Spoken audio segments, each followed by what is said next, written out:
Hello team and welcome to another ATP Geopolitics video with myself, Jonathan M.S. Pearce. This is a Ukraine war frontline update for the 9th of April 2023. Let's get to the ISW daily report just for a bit of preamble before we go to the front lines.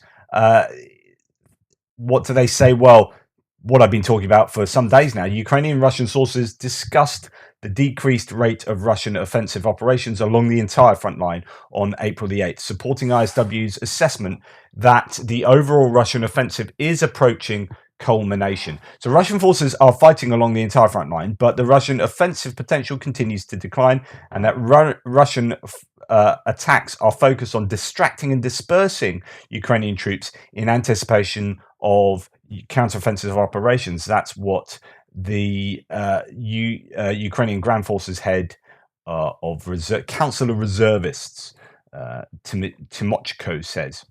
Timochko stated that Russian forces are not making serious advances anywhere on the front line, noting that the pace of attacks in and around Bakhmut has slightly decreased in some areas and stagnated entirely in others.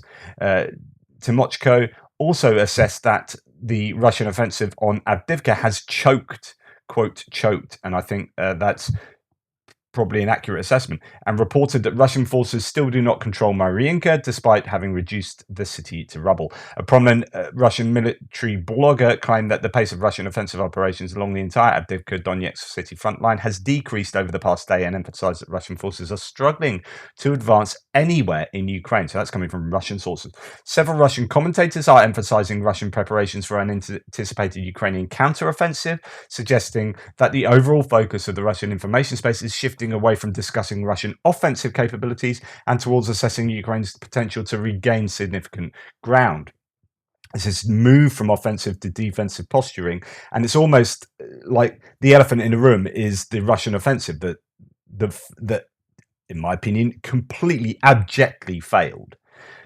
And so rather than sort of talk about that in explicit terms, it's like, oh, we're moving to defending against the Ukrainian counterattack. So if we talk all about the Ukrainian counterattack, then we can maybe show our success in how we contain that rather than success in gaining territory and military success in an offensive of our own. The dynamics of battlefield artillery usage in Ukraine reflect the fact that Russian forces are using artillery to offset their degraded offensive capabilities, and there's a lot of talk about that. So really interesting stuff in there, and I would generally agree with that. I think the Russian attack has culminated, as I've said for many days now, and they will be continuing to make advances in Bakhmut, but that will be the only place they're going to make significant advances, if at all, because they're throwing a kitchen sink at Bakhmut. So if we go now to look at the northeast sector, that axis as our opening, as our first port of call, we've got Kupiansk to Svatova to Kreminna. Really not a lot to report all the way down there. There aren't many mappers working and sources available yesterday, or looking into the territorial exchanges yesterday. So Rebar has nothing to say, although they do have a really interesting thing I'm going to share with you later, but nothing to say on any mapping. The same with Null Reports, Defmon, and others. Syriac Maps, a pro-Russian mapper, has a small change in Bakhmut to show you.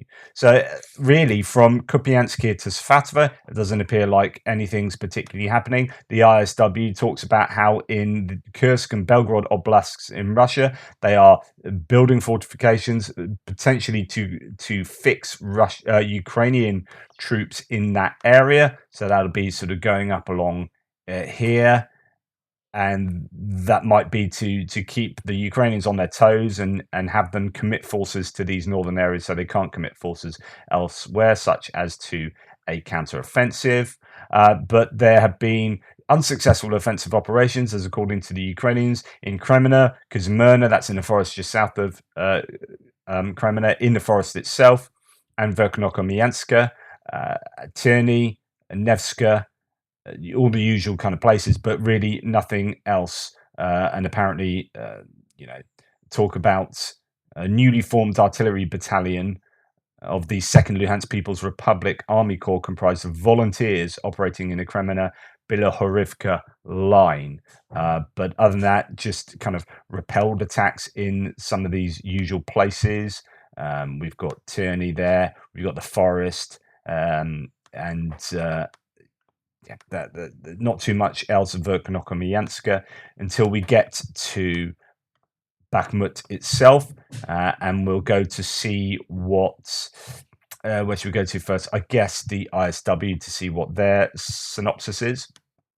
So the ISW says it starts off with geolocated footage published on April the 7th indicates the Russian forces likely advanced close to the T0504 highway in southwestern Bakhmut, and it makes some references to a few posts regarding that. I'll just copy and paste those coordinates in to see where the Russians have advanced to, or where that fighting is.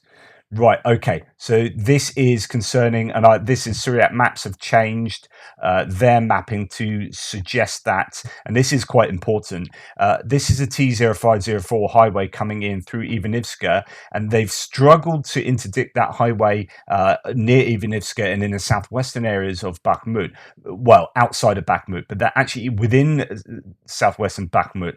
It appears that they've made some gains there, so Syriac map says the Russian army broke the Ukrainian defense line and took control over school number 2 and number 40 post office, thus reaching Tchaikovskoho Street, and the south supply line of Ukrainian forces to the city of Bakhmut is cut now. So this is significant. Now, I've been expecting this for some time, because they've been really close to this T0504 at this point, whereas they haven't been in other places. So still, you can come off the T0504 and get into Bakhmut. However, I think this is a bit of a problem for the Ukrainians, and I wonder whether you will see some kind of counterattack near there. So that is geolocated footage that it seems to suggest that area has been taken.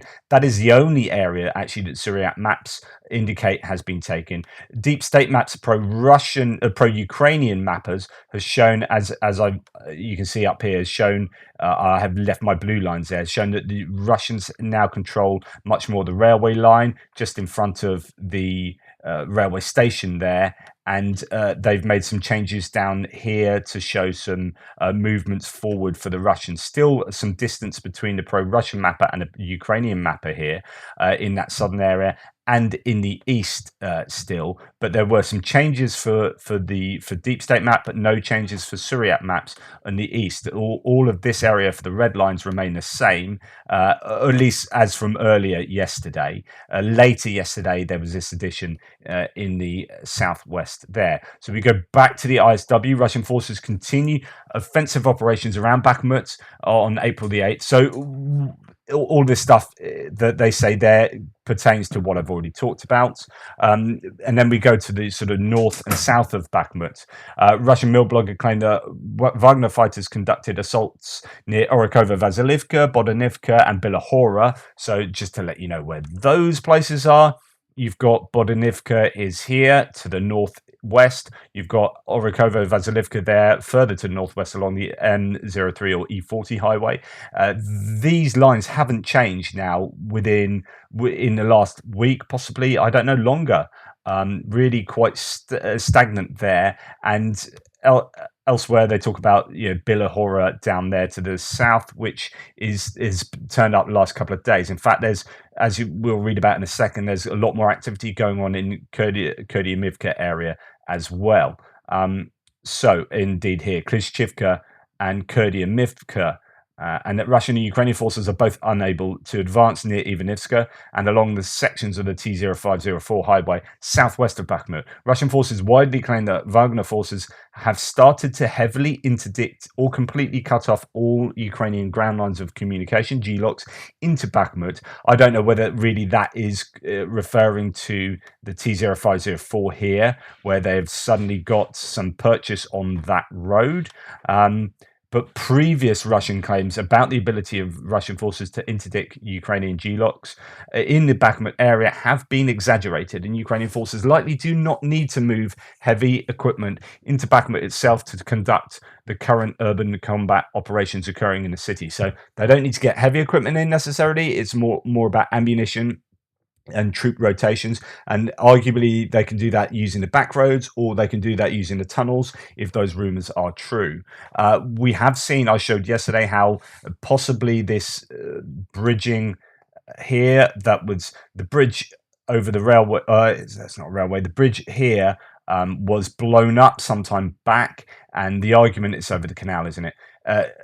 It appears that there, I think it's there. It could be somewhere else, could be on the other road up here, but I think it's there. There's a piece of bridging equipment over that, and that was blocked by an SUV that had kind of come off the rails and gone between the two kind of sections of the piece of bridging, and therefore blocked that from being used. Whether that's been, I'm sure that would have been cleared away now, but it's stuff like that that presents a problem for using these grand lines of communication. But other than that, I think really the threat is over here, and that's probably what the Russians are talking about. The Ukrainian General Staff reported that Russian forces conducted unsuccessful offensive operations near Bodanivka and Ivanivska as well. And it goes on to talk about the tension between Yevgeny Prigozhin and the Wagner and the conventional Russian MOD forces, talking about who is trying to claim success for taking different places within Bakhmut. So there is still that tension between those two elements of the Russian forces. But that is basically the summary of what's gone on. You might say not a lot yesterday. There's always going to be tough fighting. It's urban fighting. It's going to be slow. It's going to be grinding. But I would say this area is actually, this gain for the Russians is significant. It's more significant than gaining, if they were to gain this whole area there.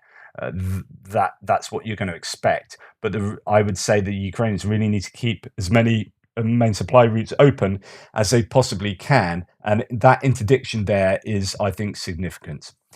Anyway, that's what's going on in Bakhmut. Let's have a look at Vuhledar's maps right up to Bakhmut. So sorry, I meant to show this earlier. This is in the Kreminna area. You can see that there's some yellow movement onwards there. I think that is a reflection of what I reported from the ISW about 3 or 4 days ago, saying that there's some movement south of Ploshchanka, where there was some geolocated footage to suggest the Ukrainians had made an advance there. And then we've got advance in the forest, but then the Russians are pushing back there. As we come further down south, we come into Bakhmut. So here we have that advance that I was just talking about, although they don't have the Vuhledar doesn't have that road interdicted itself, but they are right next to it, so you know is as good as. But yeah, making gains as well in the east next to the railway station. That is how they see Bakhmut. And then we move on to Avdivka, which we'll come to in just a second. Right, so that is Bakhmut. Let's have a look at what Defmon says about Bakhmut. This is the only mapping he's released actually in ages that I've seen on, at least on Twitter. Bakhmut orange line is from 2 weeks ago. So you can see what they've done in 2 weeks. They have really enclosed. They're starting to, well, not starting to, they've continuously closed the net over the last couple of weeks. Not too much change. In fact, they've lost ground in the southwest, but no change in the northwest. And it's all about the Bakhmut city itself, and indeed, you know, down by that main supply route in the southwest of the city itself. But yes, that's a useful indication of what the Russians have gained over that time. And then we're going to come south down to Avdivka. So that is, if I don't press all the buttons at once due to my inability to feel my fingers, makes using a mouse very difficult, I can tell you. Right, we're going to come down to Around Avdivka, no mapping changes. In fact, if we go to a war mapper, that's their Bakhmut map, there are no... actually, in the Bakhmut, they say there are conflicting claims about the status of the remaining areas east of the railway line and no confirmed changes. I would disagree. I would say there are some confirmed changes. And if that in Avdivka, there have been no confirmed changes of control since the last update. Let's go and see what the ISW has to say. So, worthy of note here that the tempo of Russian offensive operations along the Avdivka Donetsk city front line has reportedly decreased. There are claims of offensive operations in Novokalinove, that's to the north of Avdivka, and Severny, Pervomaysky, and then it goes on to Marinka and Pobieda. But we won't get there yet. If we refer back to Timochko, Ukrainian head of the Council of Reservists of Ground Forces, said that the advances on Avdivka have stalled. The claim earlier we heard was that they've choked there. So really interesting that things have changed, because it was looking pretty hairy in Avdivka when the Russians made these huge advances, or relatively huge advances, to the north of Avdivka, and you're thinking, right, it's looking like encirclement, and then they've just stopped. The Ukrainians, one presumes, have done a good job of repelling those attacks, and even made some gains down near Spartak, forcing the Russians back towards the airport area. Haven't heard too much in the last couple of days of that area, though. And that's pretty much it for Avdivka. A Russian Mill blogger kind of agrees that the tempo of Russian operations along the Avdivka Donetsk city frontline has noticeably decreased over the past day. So it's not just the Ukrainians saying that. And then it goes on to Marinka.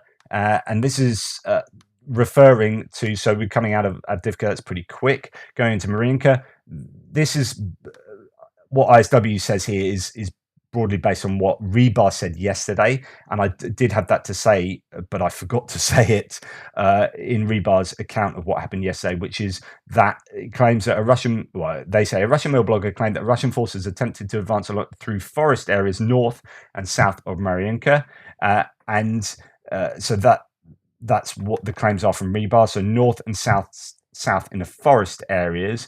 I'm not sure there are too many forest areas north and south of Marinka, to be perfectly honest. But what I find more interesting, and this is what I said yesterday, doing my own sort of back of the beer map calculations, is the Ukrainian General Staff reported that Russian forces conducted roughly a quarter of all their assaults in Ukraine, in the whole of Ukraine, in Marinka area on April the 8th. So yesterday, and this was the same from the day before. It seems to be that Marinka has really kind of there's a big increase in intensity of fighting in Marinka. There was talk about the Ukrainians having done a counterattack and making some gains there. I've not seen any mapping to reflect this, but that could well have happened, or at least shown themselves to be of greater force in the area, and the Russians have then decided to counter that potential threat there. And so we've got an uptick in activity in and around Marinka, both inside, I would think, but also, if Rebar to be believed, north and south through the forest, though I'm not quite sure where those forests particularly are. Okay, then moving on, there's not... Oh yeah, we'll have a look at Vuhledar's map, of Avdivka, just to let you know where they think the activity is. They have the Russians way further back from Stepovert and the railway line than Suryat maps. So Suryat maps, which my mapping is in line with here, I'm going to go back, to Avdivka. You see here that they have the Russian pro-Russian mappers have the Russians right at the railway line, coming down here, possibly interdicting that railway line, whereas Vuhledar has them much further back, just on the outskirts of Krasnohorivka there. So there's some contention as to who controls what. It doesn't seem like Kreminna is yet controlled by the Russians. They claimed very early doors. People like Rebar claimed that Kreminna had been taken by the Russians. And then down in Marinka, as we've been talking about, slightly different mapping to what I have, but it's difficult to know exactly who is correct in these situations. That's why I always kind of give you my caveats. Say this is based on pro-Russian mappers, this is based on pro-Ukrainian mappers, so on and so forth. But they have the Russians attacking back towards Pobjeda. They have been forced back from Pobjeda. You can see this yellow area, which represents the Russians being pushed back. In fact, they're pushed back all the way back to here. The control, this is more grey zone now.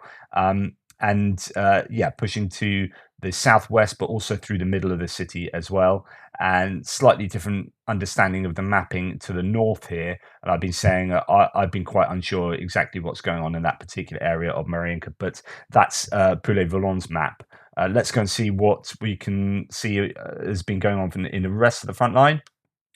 So nothing really to mention in the ISW as to anything that's been happening in, say, Vuhledar. I'm going to mention Orikhiv in a second with regard to Rebar, a pro-Russian source. I talked to you this morning in the news about how the Russians seem to be, throwing everything across the river here in terms of aviation, artillery, MLRS, even grenade launchers, mortars, that I know, but I don't know how untypical that is. But that's what the Ukrainians announced today. Now, I mentioned Feodosia here, and how that there were 2 explosions there. Don't know whether that was actually a missile or drone hitting, or whether the Russians are correct with their claims that it was shooting down of aerial threats with their own air defense systems. Well, the ISW does mention that here, so I'm just going to dip into that. Russian occupation officials and sources claim that Russian air defense has shot down a Ukrainian missile. So that's a missile, and I find this interesting. Over Feodosia in southeastern Crimea. Geolocated footage shows an explosion near the Russian anti-aircraft missile base in Feodosia. Russian mill bloggers and news aggregators speculated that Ukrainian forces may have used the Ukrainian Krim-2 short-range ballistic missile or US-provided ATACMS long-range missile systems, despite the fact the US has not sent such systems to Ukraine. This is exactly what I was saying. I do like it when I'm kind of vindicated in when I find things rather interesting or suspicious or bizarre or worthy of note. It's not, imposter syndrome. Sometimes I think I don't have a clue what I'm talking about. But Feodosia, it's just interesting that it's on the eastern side, to the kind of south-ish, I suppose, from at least from the kind of borders of Crimea. Now, what we've heard so much about drone strikes on Sevastopol, but not so much about missile strikes, because I'm always thinking about, well, is it plausible that Ukraine could hit the Kerch Bridge again without having to come all the way down for a counteroffensive and take the coastline between Berdyansk and Crimea, Henichesk? I don't know. We're now starting to see missiles being shot down, if that is true, or missiles finding its target in Feodosia. That's not far from Kerch Bridge, and if they can reach there, then it's not too implausible to think they could actually reach Kerch. And you start sending a whole bunch of those kind of munitions. I don't know how many, whatever. I don't even know what munition it is, let alone how many they have. But you could imagine a scenario where they are waiting for that railway bridge to be rebuilt, and as soon as that last rivet goes in, then saturation missile attack against Kerch if they can reach it. I mean, that's what I would do. But yeah, I don't know. But I really do think that Feodosia, those explosions in Feodosia a couple of nights ago, or a couple of days ago, I think it was daytime here, are really, really significant, actually, because it also leaves us questioning, well, what are they using? That kind of range. So if we think about range, let's go and look where Feodosia is. Let's take somewhere realistic. Right, that is 270 kilometers. Right, 270 kilometers for a missile. You tell me what is doing that. What is being able to hit that target at that range? That's how significant Feodosia was. And if the Russians are claiming it's a missile, then and they've hit it with their air defense systems, then it probably is a missile, and makes you wonder what missile it is. Right. Last thing I'm going to say is Orikhiv. So destruction of the hangar with a HIMARS MLRS in Orikhiv. So this is Rebar, pro-Russian source. Take it with a pinch of salt, but could well be true. Today, artillery units of the 58th Army of the Russian forces attacked the hangars on the territory of Orikhiv elevator near the railway station in Orikhiv in the Zaporizhia region. The warehouse is located close to the football field where there were 2 HIMARS launchers, 1 M777 howitzer, several unidentified armoured vehicles and artillery ammunition. As a result, the impact with a package of 300mm Smerch, multiple rocket launchers and 20 shells of the 152mm towed gun Hyacinth. The hangars for storing weapons and equipment were completely destroyed, and a glow from the detonation was visible for many kilometers from Orikhiv. With a high degree of probability, weapons and military equipment were transferred to Orikhiv in preparation for the offensive to provide fire support for ground forces during the assault on Russian positions, and their loss will significantly affect the combat capabilities of the armed forces of Ukraine in Zaporizhia region. If that is true, as Rebar's assessment is absolutely correct. So if they have done that damage, that is, it probably is in advance of, well, okay, it might well be in advance of the counteroffensive, or we know that HIMARS are used in that area anyway. The HIMARS are used consistently around here, and M777 is nothing unusual. So actually, that part of the assessment may or may not be true, or it might be both. They're used there, but they will also be used in advance of the counteroffensive. But the part that is certainly true is that if that has happened, it's a big loss. That is a blow. The loss will significantly affect the combat capabilities of the Ukrainians. Absolutely. I'd be really interested to see if what the evidence for that. I might see if there's any footage to suggest that a hangar around there was hit. There's certainly some very explicit details from Rebar. Could well be true. It's easy to dismiss the Russians out of hand in everything they say, but that it's dangerous to do so. And in fact, it could well be that HIMARS or something has been hit in the area. So watch out for that one. There have been claims that more HIMARS have been destroyed than have been given to Ukraine, of course. But it would surprise me if no HIMARS have been hit or damaged in the course of the war since they've been donated. Anyway, that's today's Frontline update. Hopefully that was useful. Please like, subscribe, and share. Really appreciate the time you spend with me. Thank you so much. You can go and speak to your family now, or just check out some back catalogue of my other videos. Hey, I'm family now, right? Or something. Anyway, thanks. Take care. Speak soon.